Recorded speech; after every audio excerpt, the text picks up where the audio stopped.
You are listening to Scribble Talk, podcast for bid and proposal professionals. My name is Bhaskar Sundram, and with my co-host Ashley Case, we will be sitting down with our industry veterans to share their stories, discuss their career, and learn how to make an impact in the industry.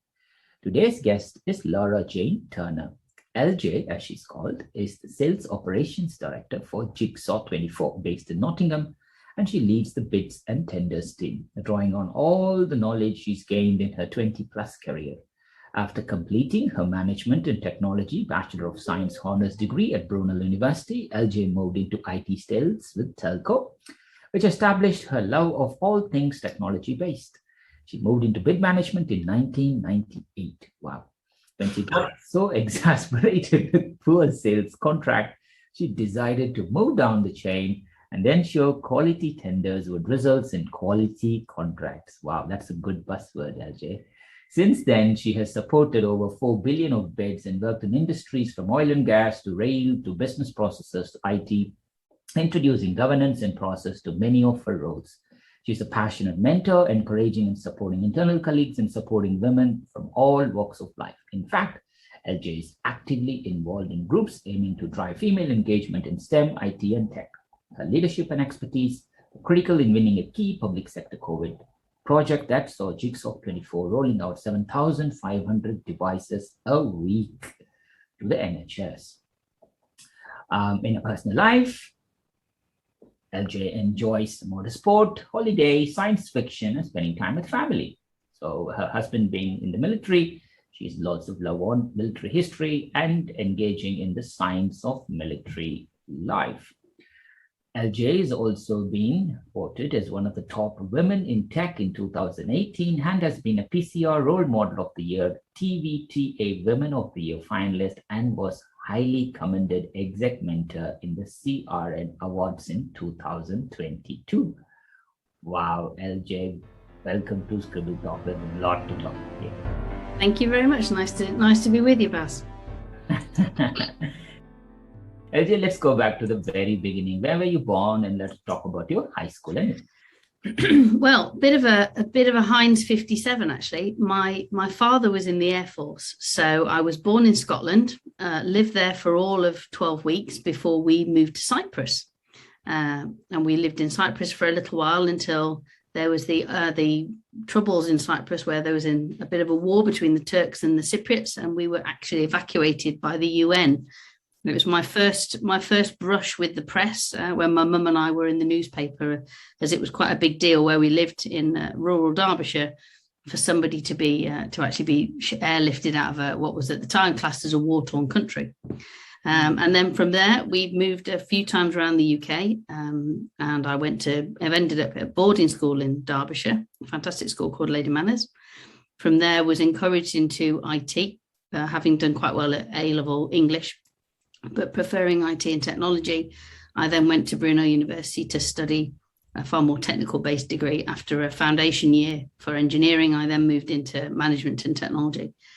So yeah, it's the first 20 odd years of my life were quite exciting, really. We had about, I think it was 9 house moves and different schools and so on. So yeah, it's good. Ah, you made it sound so simple. That would have, with your current career being that versatility, flexibility, it started from very early on in your life, it looks like. Well, it's definitely carried on. My husband and I are just in the process of moving again, and this will be my 35th house move. So I'm very used now to settling down very quickly, packing up and then moving on and settling down somewhere else. So you're quite right. It definitely gives you a certain amount of resilience to be able to move quite so often. I'm going to send this to my wife to listen in because we have moved house only once. Now we need to move again, and she's totally stressed. She's been stressed. Well, it doesn't get any less stressful. It just becomes a little bit more. You just get a little bit more prepared. It certainly definitely never gets any more stressful. But this one's a bit more interesting for us because we're actually going overseas. So we're going to be living in Holland as part of, like I say, one of the roles he plays. So, and to be fair, Jigsaw have been brilliant. And my current company have said very much along the lines of, it's not what you do, it's where you are. So it's not, get that one the right way around. It's not where you are, it's what you do. So they've been very supportive of the fact that being a military spouse means you've got to be a little bit more flexible and actually being a bid manager and being able to work with people remotely has been absolutely proved through COVID. So they're quite comfortable with me jetting off and living in Europe. Definitely, AJ. My God. AJ, I think 1990s, how was technology? What were you studying? And after that, when you get your first job, was it something related to technology? So when I went to, I went to Brunel University and did this management and technology degree, which was a good 50-50 split of technology products. So project management, project engineering, material technologies, and so on. And then the management side of law and HR and very much understanding the legal system and how management works in organizations and where it doesn't work in organizations. So when I came out of that, clearly, as a graduate, I knew everything. There was nothing anybody could tell me. And I actually got a job with a Vauxhall graduate development scheme. So my plan was to go and be a dealer principal of a Vauxhall dealership. And through that process, I was exposed to sales, to services, to the warehouse, the actual workshop. I was, not now, but I was a Part 1 qualified mechanic. And I genuinely thought that would be using the knowledge I had of technology and computers. I was working within the organization to try and improve their parts processes, where it was all still on microfiche in a lot of places. But actually, it wasn't really for me. And after about a year of trying to make it work, I realized this was not my path.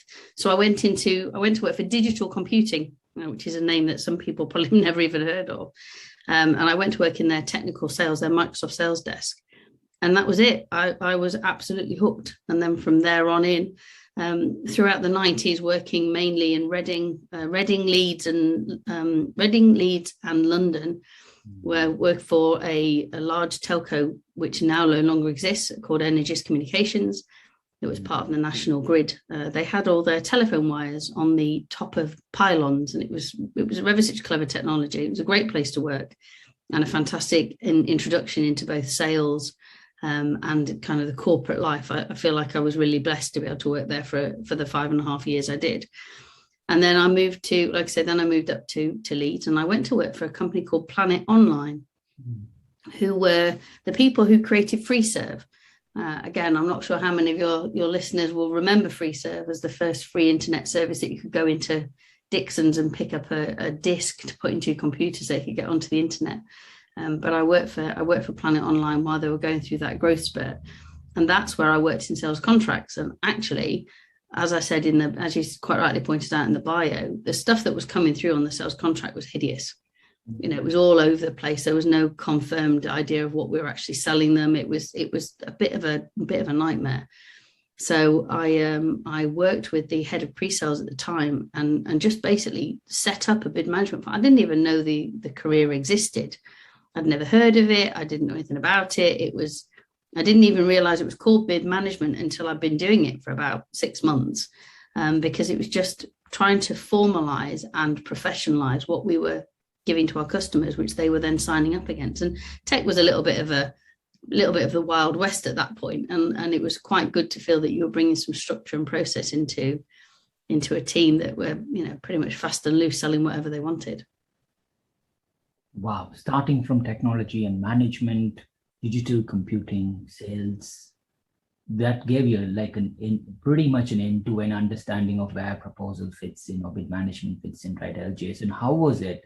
I'm sure 20 years on, 2000, you did it in 1998, but starting 1998, 2021 now, I'm sure there are many people going through the same issues today. What advice would you give them, and what did you learn out of the whole thing? So there's a couple of things from a professional perspective. I think the thing is that you've always got to be open and flexible, regardless of, tenders. People tend to think tenders people, and people who manage tenders and bids tend to be quite inflexible. But actually, I think this is probably one of the most flexible careers you can take, because you have to roll with whatever comes your way. So the inflexible part of our job is always imposed by someone else, which is the deadline. And it's how you work to that deadline. So for me, the key thing I ever tell anybody when they're looking at coming into bid management is you've got to be flexible. If you're not, it's probably not the right job for you. And that revolves around everything from your flexibility in how you talk to people, in how you manage your time, how you approach problems, of which there will always be more than you prepared for. But it's just about making sure that whatever happens, you've always got a couple of contingency plans in your back pocket to make sure that you can still achieve your goal and you've got something that goes out the door that you can be proud of. And I think from a personal perspective, when I tell, so I've mentored quite a lot of young people into bid management that have come through graduate programs.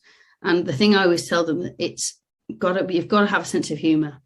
More than anything else in this role, you have to have a sense of humor, because you can't take things personally, because you won't enjoy the job. It's too well, I say it's too fast paced. In the IT industry, it's too fast paced. You haven't got time to sit and be grumpy about things. You've just got to crack on. So having a smile and being able to roll with what comes your way is absolutely critical. What I would say is when I worked in oil and gas, their timelines for tender opportunities are such a different beast. I think that's probably why I didn't really fit very well in that, because their timelines for an average tender can be sort of up to 10 years, and I can't work within that time frame. Was just a little bit too long for me. So I will caveat what I say on the basis of this is how I've found it in the kind of the more technology-based environments I've worked in, like rail, like business process, and like IT and telco. Oil and gas was a slightly different beast, but I still think being able to be flexible and being able to be able to laugh whenever things come your way is pretty critical. Beautiful. Thank you, Arjun. Very profound words there. And now going back to the same starting point, LJ, I think, do you remember your very first bid? I do, yes. It was for a data center based in London, which I actually still have a T-shirt for somewhere. I think it was Telecity, one of the Telecity sites. We were selling them some infrastructure. We were doing some infrastructure sales for them. And I remember going down because it was my very first one. I'd actually worked on it as a bid, and then it came to me as a sales contract. And it was quite an unusual feeling to look at something and find my own words in the statement of works and the kind of the agreement that we were sending out for signature. And actually when I look back now, I mean, I'm not horrified, because clearly it was, at the time, it was as good as it was going to be. But when I think about some of the clunky language I used, and I think about some of the presentation, I mean, obviously back in those days, we used to print everything. And I think about the time I spent hanging over the printer trying to get it to print color images, and trying to work out how to get Excel to print on an A3 sheet so that the full pricing model was in one place. It definitely makes you smile. It makes you glad that people tend to want electronic submissions nowadays. Totally, how far we have come, right, LJ? So, so, and over the years, LJ, as you rightly pointed, you have done a lot of proposals, won 4 billion pounds of tenders across multi-sectors. Any memorable proposal effort, 1, 2, 3, anything that comes to mind? Oh gosh, yes. I think there's a few for different reasons. So if I go back to my Energist days when I was up in Leeds, we did a proposal for T3, part of Deutsche Telekom, and that was a fantastic opportunity. It was one of the largest bids that the business had ever done at the time. I remember flying out to Frankfurt to negotiate the terms of actually getting the proposal across the line and getting them to agree to go forward. It was far more involved. Bid management now seems to be, well, a lot in my experience, we seem to be one step away from the direct customer, not all of the time, but some of the time, and especially in those final negotiations, where with that bid, I was at the table with the team, we did the negotiation, we got them to agree, we got them to sign. And that was a really memorable, because of how many hours and how much travel went into it, and how important it was to the business to deliver that. So I think that's probably one of my first really memorable, successful wins. My other one would be working at BT. We did an opportunity for Westminster Council, that started off as something very small. We were taking a small part of the global BT bid. We were the technology element of it. But actually, by the time it finished, we were taking 2 of the 3 areas. We were really successful, and it was a very difficult, very time-consuming, complicated bid across 12 different lots, working with lots of different parts of 2 businesses, both ours and BT Engage and BT Business. But actually, the outcome of that was fantastic. We were successful in the 2 lots we bid for, and it was a real sense of achievement. Again, became one of the largest tenders we'd ever won as a BT Engage, and equaling out somewhere in the 74 million range. And it was just such a fantastic success and such a fantastic feeling to know that had been done, and I was critical to that. That was a really proud moment. And I think my third one is far more for the engagement and enjoyment of actually creating both the document and the response. And the team was, again, working at BT Engage. We did some work for National Trust, and that was, pulling that together. We actually took a really, what I felt like was quite a brave decision to put a bit of heart and soul into the printed response. At the time, they asked for printed copies. So we worked with a local artisan who used, because it was for the National Trust, we used heritage methods of creation, and we had a hard-backed folder that had been linen bound, and all the dividers were grandmasters with the bid team's head superimposed on the pictures. And it was a work of art. It was a work of art, and that's something that it sticks just because of, again, that mad dash down the motorway to hand deliver it with white gloves. By the way, it came with a pair of white gloves because of this beautiful cream linen folder, and actually being able to put it into the hands of the procurement officer was a fabulous feeling. That was really, that's one of those ones that really sticks with you because of how much effort and how much love went into that. It's one we still talk. I actually work with people now in Jigsaw that were part of that team with me in BT, and we still talk about that bid. It's still one of those ones that people talk about. Oh gosh, do you remember when we did that? So it was a really lovely feeling to be able to hand it over. It's almost like handing over your first child, saying there you go, and letting them off into the big wide world. So beautiful.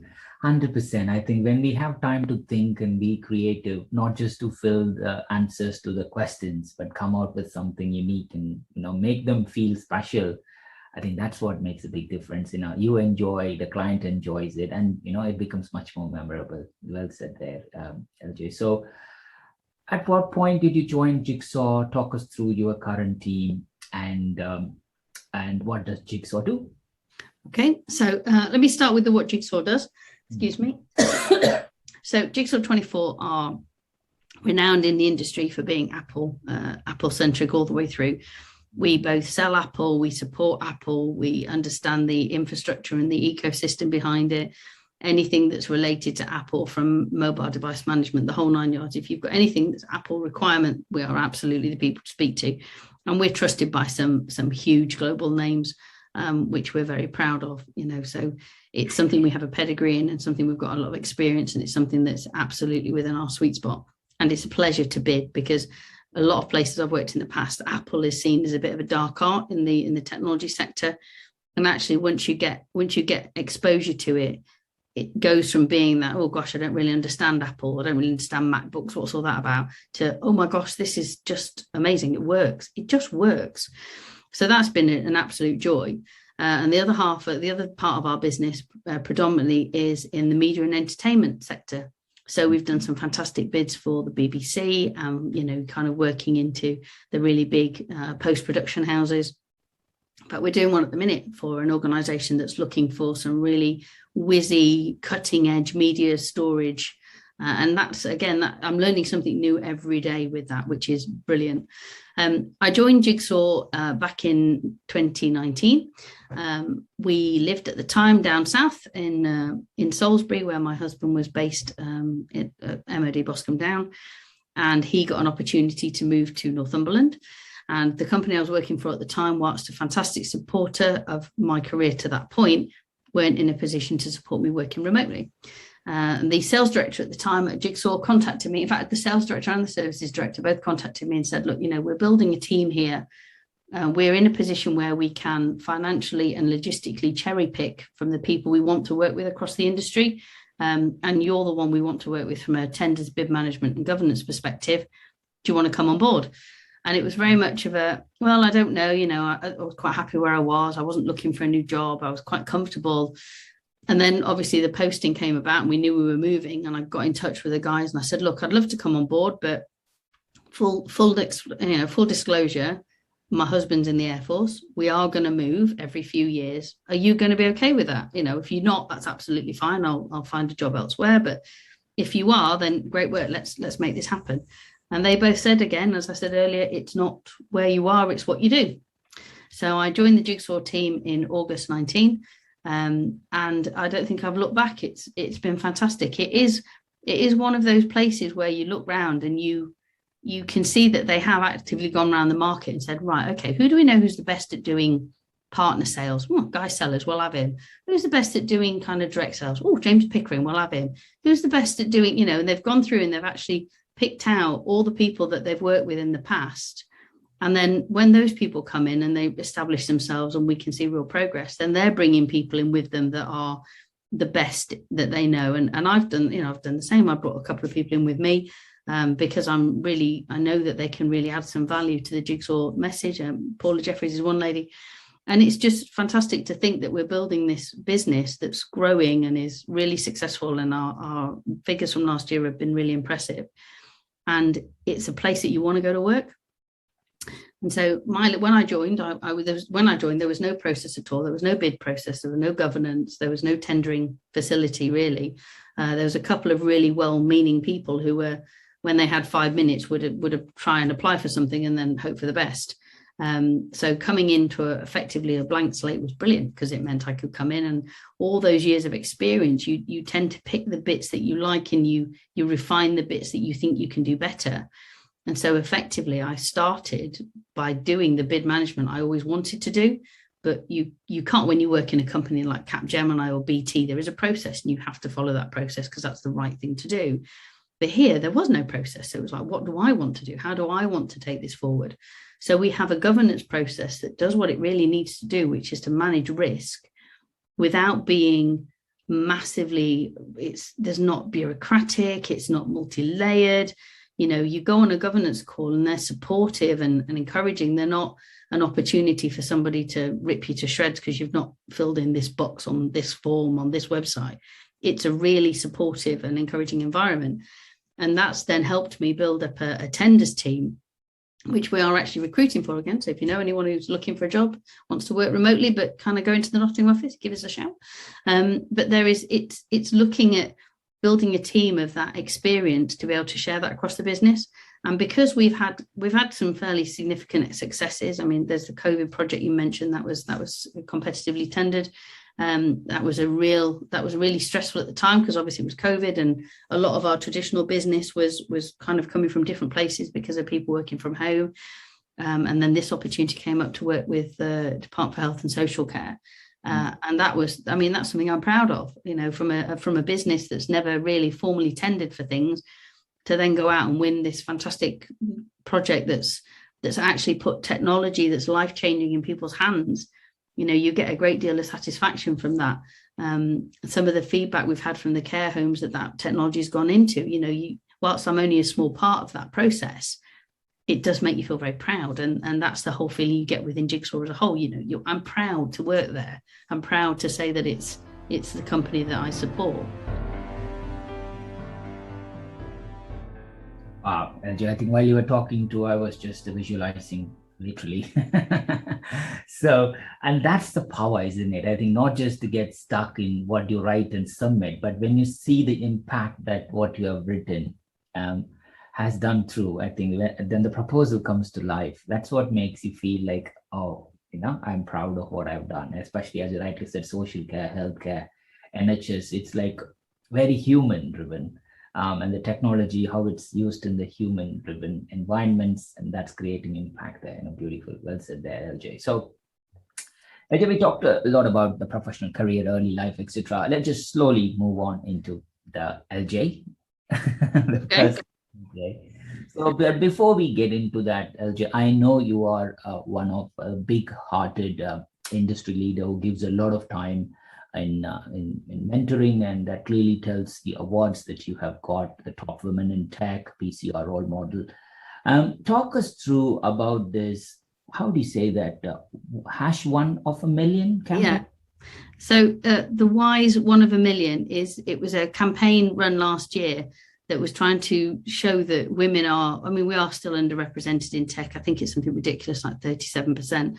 I can't remember what the current number is, so that might be wildly off, but I know it's not a lot.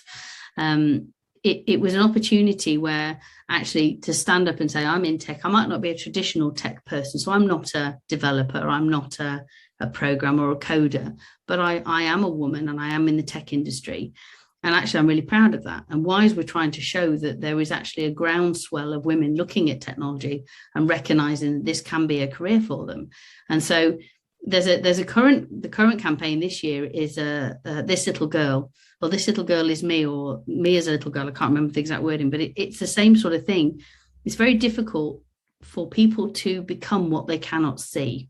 Mm. And so by being prepared to stand up and say, this is what I am, and this is how I got here, and this is what I do, it just might give somebody an opportunity to go, oh, that's quite interesting. I might look at that. And that is, again, when you think about things that make you proud, that's one of the things I am very proud of. I've worked with a number of really incredible people, young people, who have looked at where their career was going, and by conversation, by discussion, by leading by example, they've gone on to be amazing people. I mean, when I was at Centerprise, I had a young man working for me called Andy Halliwell, and he came in, he wanted to be an accountant, but he needed a work placement for his university degree. So he came and saw me, and I was incredibly impressed from day one. I'd worked with his dad, actually, and he'd said, and I said, oh, let me come in for an interview. I can't promise anything, but let me come and meet him. And actually, when I met him, I was really impressed. Very, very articulate, very considered. Now, in that year that we worked together and he was being kind of exposed to bid management, his dreams and desires of being an accountant have gone out the window, and he is now a bid manager. And every time I see something of his posted on LinkedIn, there's a little tiny bit of it that's like, oh, that's so good. Because I know part of that process and that journey he went on, I had a small influence in that. And that's great. And there's other, in fact, some of the perhaps the more mature people I've worked with, one of the quotes that I used in my CRN award entry is that one of the ladies I work with said, when I grow up, I want to be like you. Now, she's a little bit older than me, actually, which is kind of, I'd say when she grows up, she probably never will grow up because she's absolutely young at heart. But she, for her to say that about the leadership style I have and the approach I have and being able to share my experiences is, it has you can't put a value on it. It's just amazing to think that of everything you do, the impact you leave on the future generations is the thing that's going to make the difference. And to know that having that conversation and to be able to support those people and give them a view that actually, what, you are worth it. Yes, of course you can do this. There's nothing stopping you but your own barriers. Is there anything else that's better? I can make a bucket load of money for my company, and that's brilliant. And I can be rewarded and I can get awards, and don't get me wrong, they're all amazing as well. But knowing that you've made a difference to somebody's life, it's the best thing. That's the best part of the job. Wow. 100%, LG. I think, that means a lot to a lot of people. I mean, I'm sure the listeners who are getting on will be like, wow, because this is a very intense profession. Deadlines, it's like a sausage factory, as I always tell. Bids never stop. We keep on moving from one to the other. But then even looking after your own personal self is harder. Then you add the layer of managing your team, that to virtual, but to take it to the next level of thinking about others who are not even part of your ecosystem, and then giving back. A lot of strength to you, LJ. Keep doing more and more of this. I'm really, really happy for you. So yeah. Now with that note, I think let's just get into the personal part here. There is 3 things, LJ, not many people know about you. Well, I've given one away earlier. When I give my three things, the first one is that, like I say, I have been a Part 1 qualified mechanic. My next one would probably be that even though I have a crippling fear of heights, I have done a sky jump, a skydive from 13,000 feet. Not quite sure why now, looking back at the time, it was a good idea, but not so much now. And then possibly that I'm a third generation in the third generation in the Air Force, even though not directly with my husband. So my grandfather was in the Air Force before it became the Air Force, ATC. Although he was only in for a few days because he was 15 and his mum caught him and took him home. So, but he did have it on his record that he was in the ATC. My father was in the Air Force, and then, like I say, I am now married to a member of the Air Force as well. Wow. That's amazing. A family that gives back, Yes. Oh, the connection to the military is again, it's one of those things that's really important to me, and that's why there's a couple of groups I'm members of around military spouses. And it's something, again, I'm really passionate about because it's a real untapped potential there of all these fantastic people who have resilience and capability built into their very bones. And yet actually they tend to be excluded from the job market because of the fact they move. And, they're not always in a position to work full time, because if they have children and their husbands are away or their partners are away or their wives are away, it makes it very difficult to kind of keep that 9-to-5 job. But you know what? There is so much skill and experience out there. It's another one of those things that I'm passionate about. If I had more time, I think I'd have more passions than I would work. But unfortunately, one needs to earn a living, doesn't one? Well said there. I mean, I think in the past year and a half, we recruited 19 people within our small team as well here, LJ, and every single one of them is what you call as the people, they had babies and they had to stop their career, or they're single moms and stuff. So, we created roles out of this. And when I hear like this military spouse and other things, if there is anything we could do to help, let us know. But there are talents everywhere. There's no reason for you to go for a job, roles, responsibilities, etc. As long as the person is committed, as you rightly said, in this case, resilience, just build things around it. It makes them happy. So they are not just staying home and not being valued, but much bigger ecosystem. And it goes all the way. Many of my friends who started PhDs after marriages, pieces, things didn't work, etc. The whole Scribble that you see is run by 3 women. And the whole Scribble was created because they just said, hey, we are PhDs, we have done this, and there is a void. I said, okay, what can you do? Okay, let's just create something for you. And now it's becoming like one of the largest learning portals in the world, and the bits and pieces. It all started because of that little thing that you mentioned, the spouse network, Yeah. I'm great. Well done you on that. You have so many layers there, LJ. Keep going, keep moving from there. One part before we get in, I think in all these things there is another part on gender and diversity, which you're a big advocate as well. It comes from STEM. It comes from this military spouse network. What? Can you talk us through why it's important? Gender diversity. Well, I mean, to me, it feels a bit like a no-brainer. I've never quite understood why anyone would think that your gender means you are less capable or less able or less qualified to do something. And it's funny, even as a younger woman, when I was at school, I didn't want to do cooking and needlework and all those sort of things. I wanted to do technology. I wanted to be doing, rubbish at woodwork, but I wanted to do it because I thought, why can't I? Why are you not letting me do this?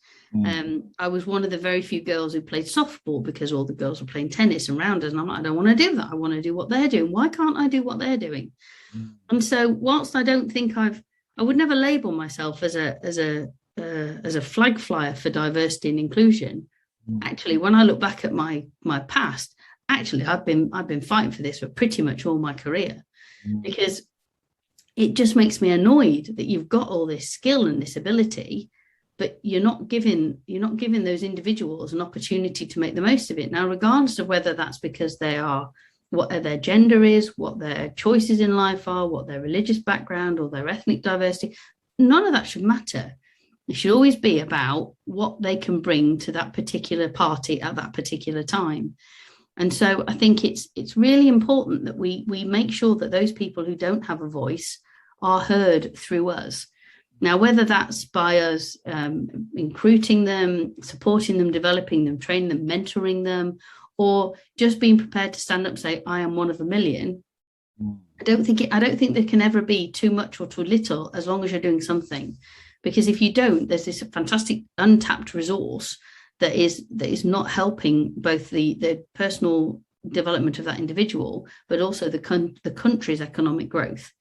I mean, when I worked for a little while for the East Midlands Development Agency in a kind of a business development role, and my focus was on women-owned businesses and ethnic minority-owned businesses. I did quite a lot of work with MSD UK. I don't know if you've ever met Mayank Shah, but he is a fantastic advocate for minority-owned businesses and getting them the voice and the approach and the platform that they deserve because of the quality of what comes out.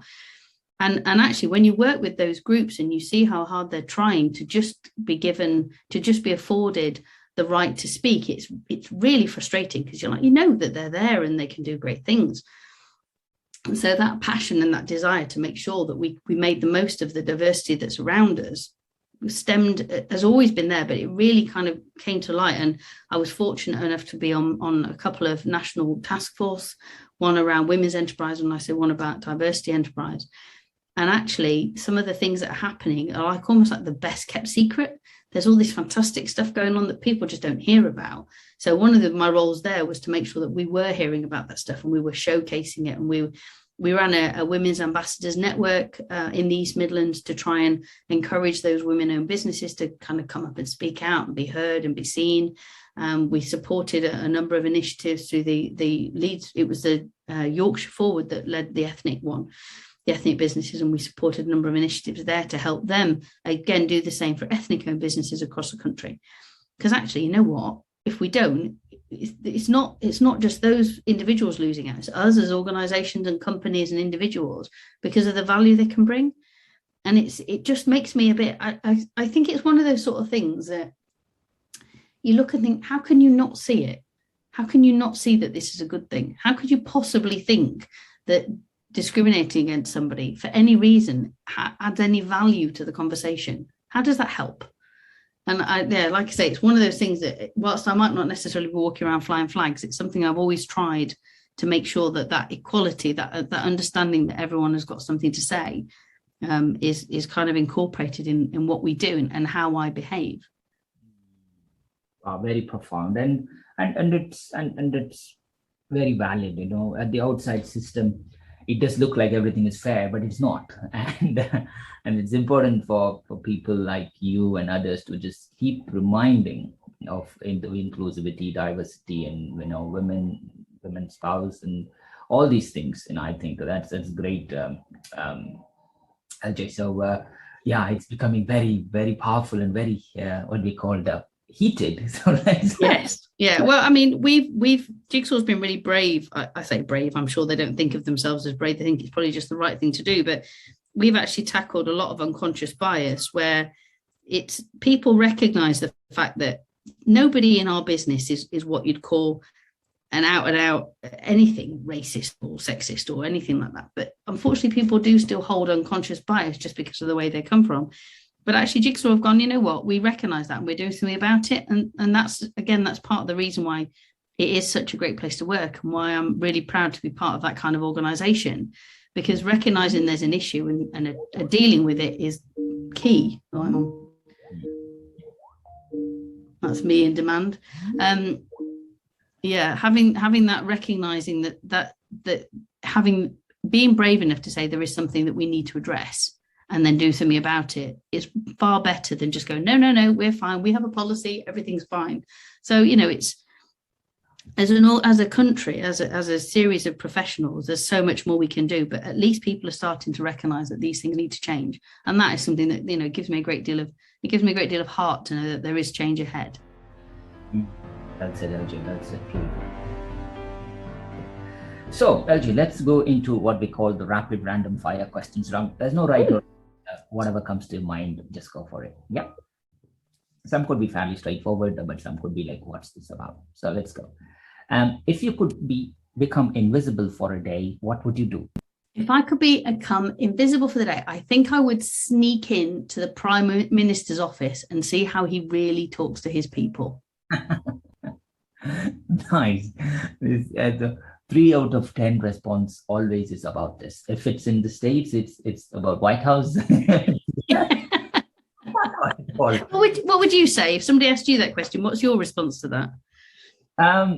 I think I'll just go and see all my loved ones. I mean, like for me, I mean, like I lost my father 4 or 5 years ago, right? LJ. So I think for me, I just since I'm here, my wife is here. She's from Japan. I think we do miss them. I just quietly go and see all my loved ones and come back. Are they still? Is anybody thinking about me? I'm sure you're foremost in their thoughts on a regular basis, Buzz. That's it. So yeah, politically, I don't. I'll do my best on that, but I don't think it's top of the agenda yet. LJ. So who haven't you seen or talked to in a long time, and you hope that they're doing okay? I would say that would be one of my previous managers, a lady called Jackie Mullen, who was she worked for the Foreign Office, but she came to work for EMDA for a little while. She was probably one of the most seminal managers I ever had, and I lost track of her when she was posted out to Baku, and I lost track, and we lost contact. And I often wonder how she's doing. But if she ever hears this, I miss you and get in touch. Oh, nice, definitely we'll find her. If a genie grants you 3 wishes, what would you ask the genie for? I would ask that they give my family and my loved ones a happy and healthy life. I would ask that they give me the chance to see my nephews and nieces grow up to be the people I know they can be. And I would probably want the opportunity, I'd ask my third wish would be for my husband and I to finally get to spend some time together doing fun stuff, because we get a very little time at the minute. So that would be my third wish, to actually get some quality time with my husband. Yeah, it's tough. Both are a very busy career. So what will you do if you have a time machine? Oh, gosh. I think I'd like to go back and see the dinosaurs. I'd like to just see, I mean, I'd like to just see if they really were as big and fierce as people say they were. Just for that kind of, and then if I had the opportunity, I'd probably stop off in the Roman Empire just to have a look if they were as just to see what that was really like. Got it. Yeah, what you see in the movies today to what it was back then, does it make sense? Exactly. Yes, exactly. I'd just like to go and work it out for myself. Go and have a look for myself. Got it. Why do superheroes wear their underwear outside their clothes? That is a very good question. Not one I'd ever thought about. I think they probably wear 2 pairs. Perhaps it's a spare pair in case everything gets a little bit too scary. Maybe the outside pair is the spare pair. Got it. Yeah, makes sense. Like a car that has 2, like a stepney or something, just in case. Because absolutely, yeah. It's the second is the backup pair, just in case. Well done. So, if you are a professional wrestler, what would your ring name be and why? I think it would be LJ the Terrible, because I'm a bit tenacious when I've got something I need to get done, which in this case would be winning. I'm an absolute devil for not letting go. So yeah, I would be LJ the tenacious, terrible tenacious LJ. I could just sit there, terrible tenacious LJ, and I'd have like big claws on my gloves, and lots of flames off my little face masky thing. I will leave the listeners to imagine what it is. The thing with the fire on. That's the one. So if you could make a rule for a day and everybody had to follow it, what rule would you make? Everybody has to say please and thank you.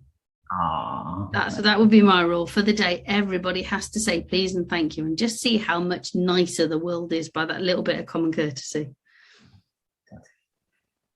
So if you could visit any place in the world, where would you choose to go and why? Oh, I think I would like to go to Japan in the cherry blossom season, because it's one of those things that I've always wanted to do, but I've never had the time or I've either had the time and not the money, or the money and not the time. So I'd love that. If I could go anywhere and do anything, it would be to sit. We go to there's some iconic pictures, isn't there, where you walk through the cherry blossoms and everything looks beautiful. It looks like snowfall. It's so beautiful.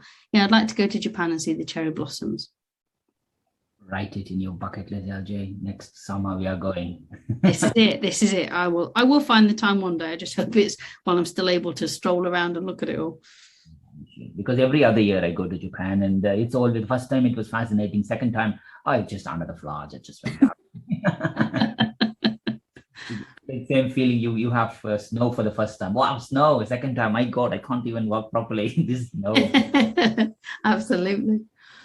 That's it. So, what's something that you have that you consider as a sentimental value? Oh, that would be my teddy bear. So when I was a little girl, we lived in Cyprus, as I said earlier. We lived in Cyprus, and my mum's our next door neighbour, brought me a teddy bear, fairly ratty looking thing even then. But said bear has been with me since then. And like I say, he's kind of a ripe old age now, and all his stuffing's starting to come out, and all the fur's dropped off his tummy. And my late grandmother made him some little pajamas because all of his little bits and pieces were starting to drop off. But if the house was on fire, that's the one thing I'd go and rescue, because everything else is pretty, even pictures. I mean, they're great for memories, but you know what? I've still got the memories in my head. But that little bear has been pretty much around the world with me. When I was married the first time, we went on honeymoon to Antarctica, which was a fantastic experience. But the bear came with me because I couldn't bear the thought of going somewhere in the world and having that kind of experience and it didn't come out the case, but it just had to come because it's part of my life. That's something that it's the support, it's a comfort, it means family and home and all sorts of things. But yeah, this slightly ratty looking little bear is probably my most sentimental thing. Nice. So I assume that you listen to songs. Mm-hmm. What song is in your playlist that is in repeat mode, or generally, what song do you like to sing when you're on your own? So it's a bit of a strange one. It's a squeeze. It's a squeeze song called Hourglass. And when I was at boarding school, when I used to come, I was not allowed home very often. I was only allowed home once every 6 weeks. But when I used to come home, my mum used to drive me back, and we had this little. My mum was on her own at the time, so we used to spend quite a lot of time together. And she was a nurse, so it was always her time was very precious. And I have a distinct memory of her driving me back to boarding school, playing Hourglass by Squeeze, and singing along very badly. I mean, neither of us are what you'd call, professional singers. But that's the song if I ever want to cheer myself up, or if I'm ever feeling a little bit homesick, because like I say, I live quite a way away from my parents. I like to have that on because that reminds me of home, and it makes me smile, and it's lots of words, and you've got to remember them in the right order and make sure and we used to have a little dance that went with it as well, which again would kind of make me smile when I think about it. So that's probably one of my most played songs. Nice. I think every song has a memory, and I'm glad you have a nice memory of this song. That's good. Considering you are a tech advocate, you came from tech, 24, what gadget will you seriously stockpile, LJ, if they say, guys, it's going to end as of September 30, you have 1 week to buy? What do you think you would do? What gadget would I buy if I knew that was going to be the last time I could buy it? Yes. It would be an iPhone. I can't live without my iPhone. It is an extension of my life. In fact, pretty much all of my life is on my iPhone. I'm in a very fortunate position that I get access to all the best Apple technology anyway with working at Jigsaw, but I could not live without my phone. iPhone is great. So what's the best and the worst purchases you have ever made? Oh, Well, I'm a bit of a shopaholic, so I've got a lot of bad ones to pick from. Good heavens. I think my worst purchase has probably got to be I bought some for a fancy dress party. I bought some white patent boots, which I thought were beautiful at the time. And I think I wore them for all of 15 minutes because they are horrendously uncomfortable. They were incredibly difficult to track down. They look beautiful, but they are just the most useless thing I've ever worn. But I can't bring myself to throw them away. I probably will do if we're going overseas. I don't think I should take them with me there. So I suspect they will go in the bin fairly soon, but they are definitely one of those things that every time I look at them in the wardrobe, I think, what the hell was I doing? What was I thinking?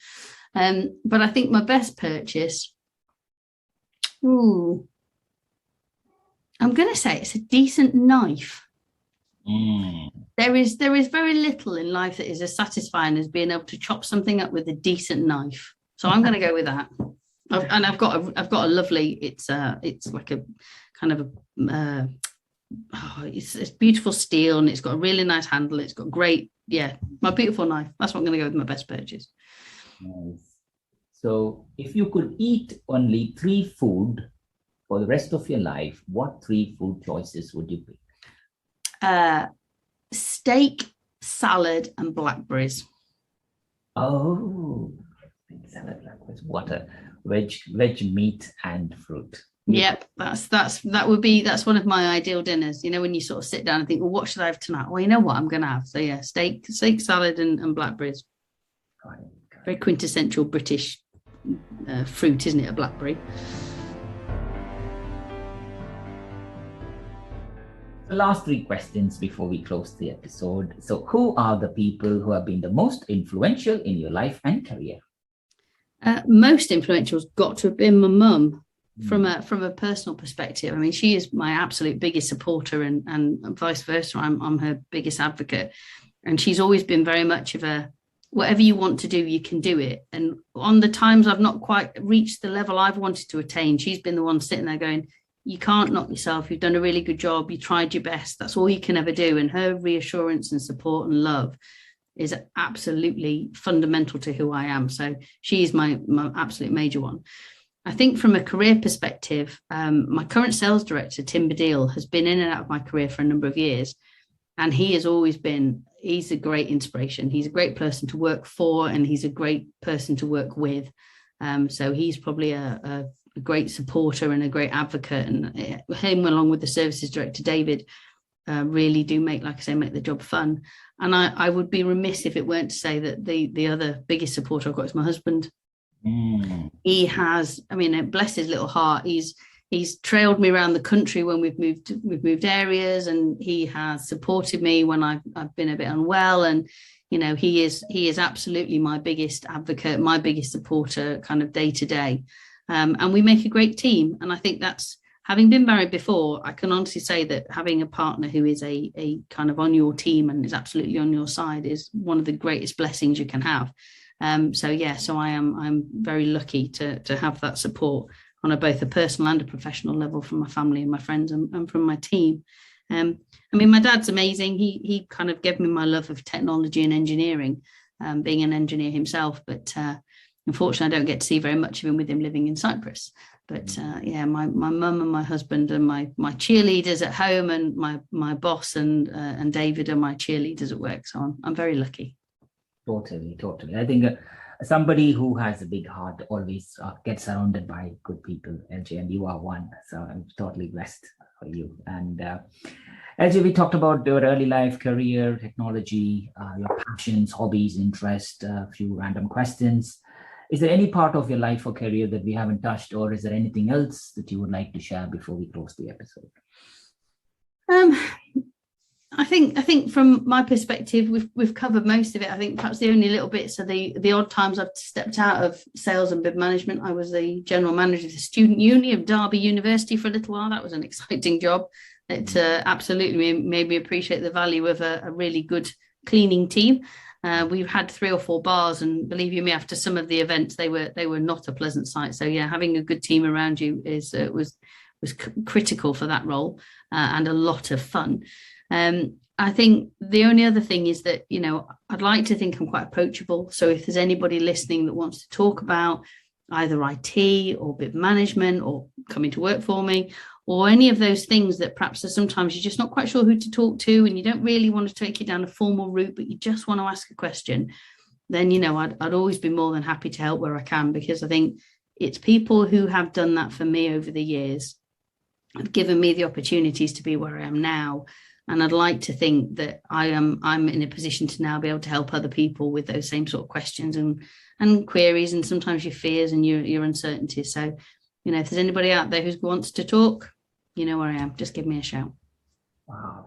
LJ, thank you so much, LJ. Thank you so much for your time. Thank you so much for being yourself. Well, I mean, I have to say, this has been an absolute pleasure. I am so grateful for you asking me to come on. I wasn't quite sure what to expect, but actually, you know what? Talking to you and listening to some of your stories, I listened to the podcast before I came on to kind of get a bit of a sense of what this was about. It was brilliant. It was really good to hear other people's experiences. I feel I'm kind of glad that your co-presenter's not in, because she's an amazing woman. I think I'd feel a little bit overawed by all the fantastic things she's done. So what with yourself and all your charity work and the work you do in the industry, and listening to her as well, you've made me feel very comfortable and very welcome, and it's been brilliant. I have really enjoyed it. Thank you. Thank you so much, LJ. I wish you, your family, and your team, and everybody around you all the good health and happiness. Please do continue to inspire not just our community, but everybody around you. Stay healthy, stay happy, and keep smiling. Thank you so much, LJ. And you too. You take care. Take care, LJ. Thank you. To our listeners, thank you so much for tuning in. Please visit batchyscribble.com/podcast to listen to this episode and check out any of our other previously recorded episodes. If you've enjoyed today's interview, don't forget to subscribe, review, and share the Scribble Talk podcast. We hope you'll check out our next episode where we interview another industry expert and special guest. Until then, it's Ashley Kays, Bhaskar Sundram, signing off.